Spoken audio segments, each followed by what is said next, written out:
Welcome back to Porsche Dallas for the April segment of our Restoration Challenge. Our motto so far has been go big or go home, so we've thankfully had the right number of people crazy enough to tackle this thing.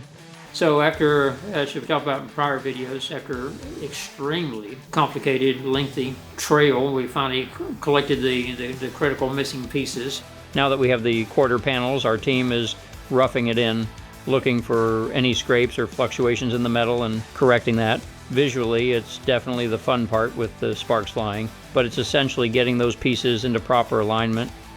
But we ran into this problem that I don't know how we're going to correct it. Okay. Because this is lead. There's nothing underneath it. If I hit the torch to it right now, this will turn just a puddle. The worst case, we could always build it up with an alternate material of some sort. Platform, so to speak, out of whatever, and then build it up on top of that so it's just staying put.